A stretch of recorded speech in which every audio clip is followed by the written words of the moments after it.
আল্লাহ রাব্বুল আলামিন বলেন ওয়ালা নাবলুওয়ান্নাকুম বিশাইইন মিনাল খাউফি ওয়াল জু'i ওয়া নাকসিন মিনাল আমওয়ালি ওয়াল আনফুসি ওয়াস সামারাত ওয়া বাশশিরিস সাবিরিন।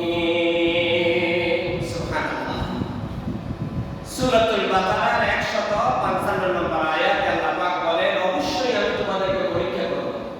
ওয়ালা নাবলুওয়ান্নাকুম, অবশ্যই আমি তোমাদেরকে পরীক্ষা করব বিশাইইন মিনাল খাউফি ওয়াল জু'i, বিভিন্ন ধরনের ভয় ভীতি দ্বারা, ক্ষুধার দ্বারা, ওয়া নাকসিন মিনাল আমওয়ালি ওয়াল আনফুস, তোমাদের ধনসম্পদ ক্ষতি করে, এরপরে ওয়া নাকসিন মিনাল আমওয়ালি ওয়াল আনফুস, শারীরিক অসুস্থতা নিয়ে। আবার বলছে আল্লাহ পাক বলেন অবশ্যই আমি তোমাদেরকে বিভিন্নভাবে পরীক্ষা করব, ভয়ের মাধ্যমে, ক্ষুধার মাধ্যমে, ধনসম্পদ নষ্ট করার মাধ্যমে, শারীরিক অসুস্থতার মাধ্যমে। এই সব কিছু মোকাবিলা করে তোমরা আমার যে বান্দা আমার উপর ভরসা করবে। ওয়া নাফসিন মিনাল আমওয়ালি ওয়াল আনফুসি ওয়াস সামারাত ওয়া বাশশিরিস সাবিরিন, সুসংবাদ হলো আমার ওই ধৈর্যশীল বান্দাদের জন্য যারা বিপদে আল্লাহকে ভুলে যায় নাই। সুবহানাল্লাহ। তাহলে বিপদের পরে, মুসিবতের পরে আল্লাহর পক্ষ থেকে কি আছে? সুসংবাদ আছে। কিন্তু সেটা আমরা আমাদের বাহ্যিক চোখ দিয়ে হয়তো দেখবো না, এটা আল্লাহ বলেছেন আছে। ওয়া বাশশিরিস সাবিরিন, সুসংবাদটা আমার ওই নৈকট্যশীল বান্দাদেরকে, যাদেরকে এত বিপদ দেওয়ার পরে ভয়ের মাধ্যমে, ক্ষুধার মাধ্যমে, ধন সম্পদ নষ্টের মাধ্যমে, শারীরিক অসুস্থতার মাধ্যমে পরীক্ষা করার পরেও আমার বান্দা আমাকে বলে যায় না, আমার ওই বান্দাদেরকে সুসংবাদ দাও। অবশ্যই সাবিরিন, ধৈর্যশীল আমার ওই বান্দাদেরকে সুসংবাদ দাও। তাহলে আল্লাহর পক্ষ থেকে বিপদের পরে কি আছে? সুসংবাদ আছে। সূরাতুল বাকারার 155 নম্বর আয়াত।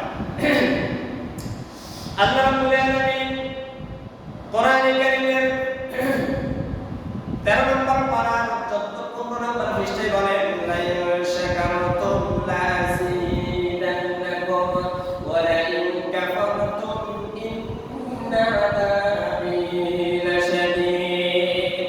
আল্লাহ রাব্বুল আলামিন বলেন হে বান্দা, আমি তোমাকে হাত দিলাম, পা দিলাম, চক্ষু দিলাম, নাসিকা দিলাম, করে সুন্দর করে স্ট্রাকচার তৈরি করে তোর গঠন করলাম, তোর নাচ নেয়ামত দিলাম, বিবাহ শাদী করার মতো যোগ্যতা দিলাম, ছেলে মেয়ে দিলাম, গাড়ি বাড়ি দিলাম, ধন সম্পদ দিলাম, সব কিছু দিলাম। আমার ওই নিয়ামতের শুকরিয়া যদি আদায় করো সে বান্দা, আমি তোমার আরো নিয়ামত বাড়ায় দেব। সুবহানাল্লাহ। লাইন শাকারতুম, যদি আমার কৃতজ্ঞতা প্রকাশ করো, আমার নিয়ামতের শুকরিয়া আদায় করো, আমি তোমার জন্য নিয়ামতের বাড়ি দ্বারা বৃদ্ধি করতেই থাকবো। ওয়া লাইন কাফারতুম, যদি আমার নাশকরি করো, আমার এই নিয়ামত খায়া আমার নাশকরি করো, আমার প্রতি অকৃতজ্ঞ হও, ইন্না আযাবি লাশাদীদ, নিশ্চয় আমার শাস্তি বড়ই কঠিন। আল্লাহর শাস্তি সবচেয়ে কঠিন না সহজ? আল্লাহ ছাড় দেয়, ছেড়ে দেন না। আল্লাহ যখন ধরে তার হাত থেকে ছাড়িয়ে নেওয়ার ক্ষমতা পৃথিবীর কারো নাই। প্রিয় ভাই সব আমার, এরপরে আল্লাহ রাব্বুল আলামিন সূরাতুস সাবা, সাবায়ের 15 থেকে 17 নম্বর আয়াত, তিনটি আয়াত আল্লাহ পাক বললেন কেন আল্লাহ পাক এই ধরনের বর্ণনা দেন, কেন অতিবৃষ্টি দেন। সাবা নামক একটা প্রদেশ ছিল ইয়ামেনে। সাবা নামক একটা সূরা আছে, আর এই সাবা হলো ইয়ামেনের একজন অধিক সন্তানের মালিক, পয়সা হলো এক ব্যক্তির নাম, তার নামে ওই গ্রাম, ওই শহরটা নামকরণ করা হয়েছে। যেমন সৌদি আরব, সৌদি আরবের কোন দেশের নাম না, এটা একটা ব্যক্তির নাম। এই যে বর্তমান শাসক যারা আছে তাদের পূর্বপুরুষের নাম হচ্ছে সৌদ। এই নামে তারা সৌদি আরবের নামকরণ করেছে তাদের পূর্বপুরুষের নামে। সুযোগ পাইলে বিভিন্ন দেশের বিভিন্ন দল এটা করে। তো সাবা নগরে আল্লাহ পাক সাবা নগরের ইতিহাস তুলে ধরলেন। আল্লাহ রাব্বুল আলামিন বলেন লাকাদ কানা লিসাবাইন ফি মাসাকানিহিম আয়া। হে নবী, সাবা নগরের ওই গ্রামের মানুষের বসবাস, মানুষের গ্রামের কারুকার্য, সৌন্দর্য বর্ধিত, এটা বিশ্ববাসীর জন্য একটা নিদর্শন। সাবা গ্রামের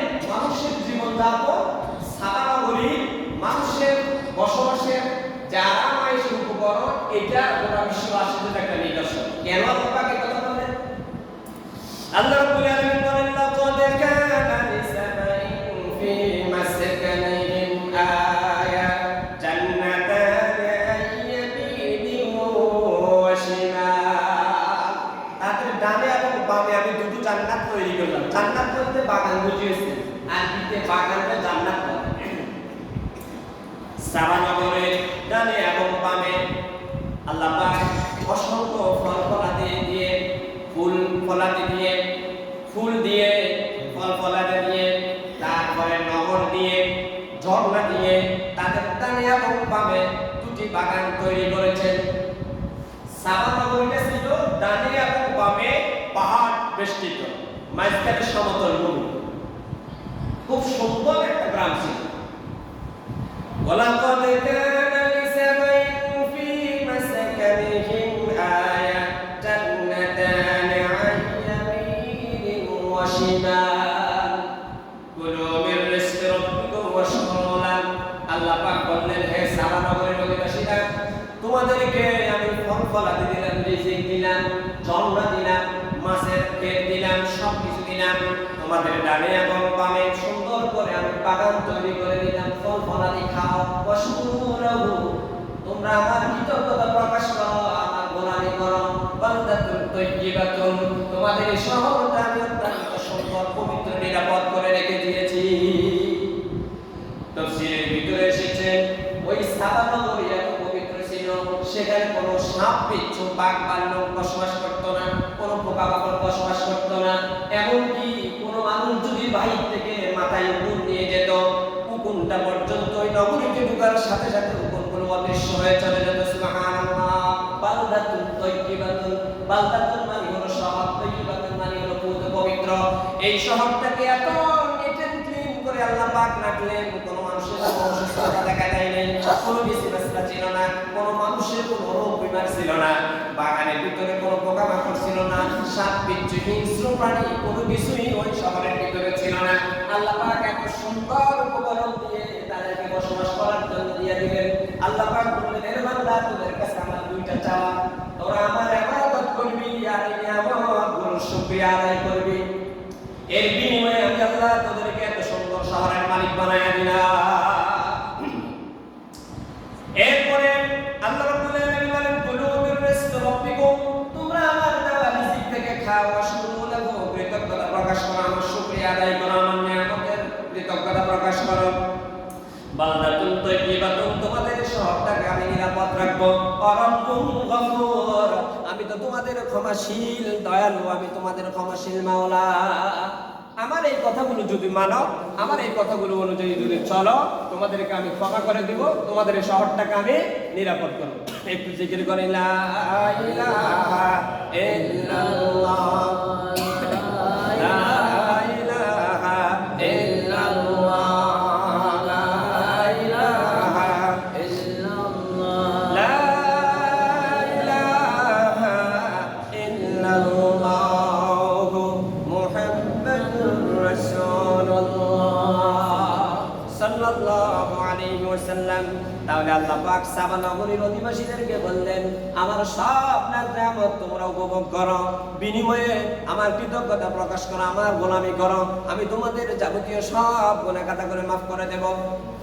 এই সাবা নগরীর অধিবাসীরা তারা যখন দেখলো এত সুন্দর করে আমরা জীবন যাপন করতেছি, কোন ধরনের বন্যা, কোন ধরনের অতিবৃষ্টি, কোন ধরনের মহামারী আমাদেরকে আক্রান্ত করে না, তাদের পাহাড়ের উপরে সুরক্ষিত করে 12টি মাঠ দিয়ে সব পানিগুলো তারা নিয়ন্ত্রণ করত। আস্তে আস্তে করে পুরা পুরা করে তাদের ওই যে ফল ফলাদির গাছগুলোতে সে জায়গায় দেওয়া হতো, কোনো বন্যা তাদের উপর আসতো না। কিন্তু আল্লাহ পাক নবী ওই সাবা নগরীতে জন্ম করেছেন, সব নবীরা বলেছিল, আল্লাহ এই রাস্তা খাওয়ার পরে যদি আল্লাহর নাশকরি করো, তাহলে তোমাদের উপর বিপদ আসবে। বিপদ আসার আগে তোমাদের গ্রামে, তোমাদের ওই বাগানের ভিতরে কিছু ইঁদুর আসবে, ইঁদুর চিন্তা, ইঁদুর আসবে। তাও বাচ্চা করে কিতাবগুলোতে তারা এই ঘটনা পেয়েছিল। তারা যখন আল্লাহর নাশকরি করতে শুরু করলো, তারা যখন আল্লাহর অবাধ্য হয়ে গেল, আল্লাহ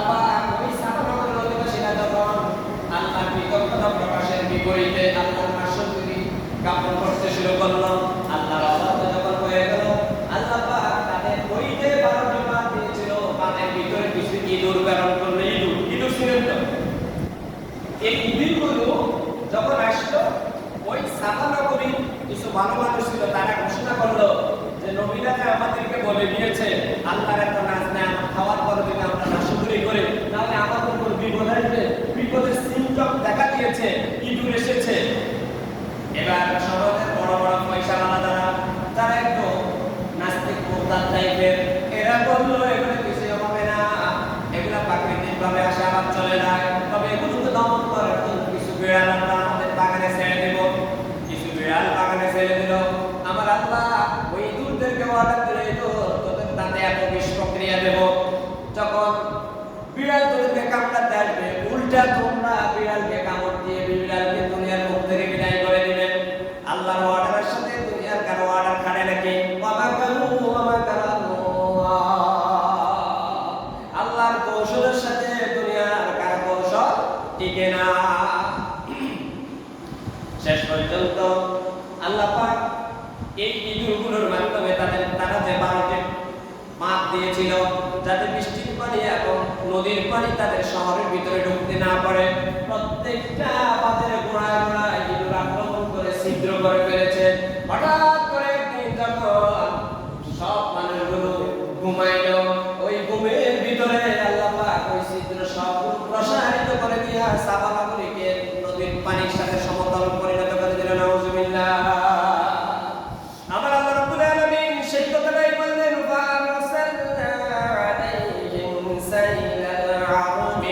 আমার মানে হলো বিশাল বিশাল বাঁধ, সাইলের মানে হলো বন্যা। বন্যা নিয়ন্ত্রণ যে বাঁধ, সেই বাঁধ পুরো সব ছিন্ন বিচ্ছিন্ন হয়ে সাবা নগরে পানির তলে ডুবিয়ে গেল। আমার আল্লাহ বললেন,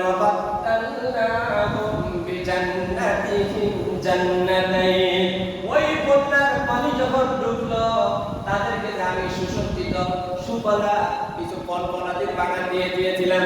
সব বাগানের ফলগুলো কাঁটাযুক্ত হয়ে গেল, তিতা হয়ে গেল।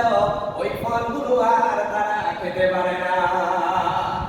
ফল গাছগুলো আছে, আগে যেগুলো ছিল মিষ্টি সেগুলো এখন কি হয়ে গেছে? তিতা।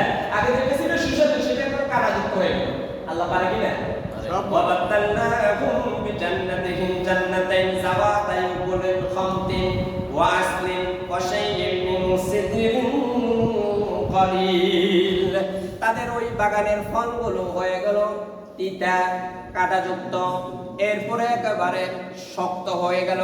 আগের ফল ফলাদি দিল সুস্বাদু এবং স্বাস্থ্যসম্মত, কিন্তু তারা এগুলো খেয়ে আল্লাহ আর গোলামি করে নাই। তারা নাশকরি যখন শুরু করে দিল বাগানের ফসল ফলাদির, তারপরে জমিনের সব ফল ফলাদির স্বাদ আল্লাহ পাক পাল্টায়া দিলেন।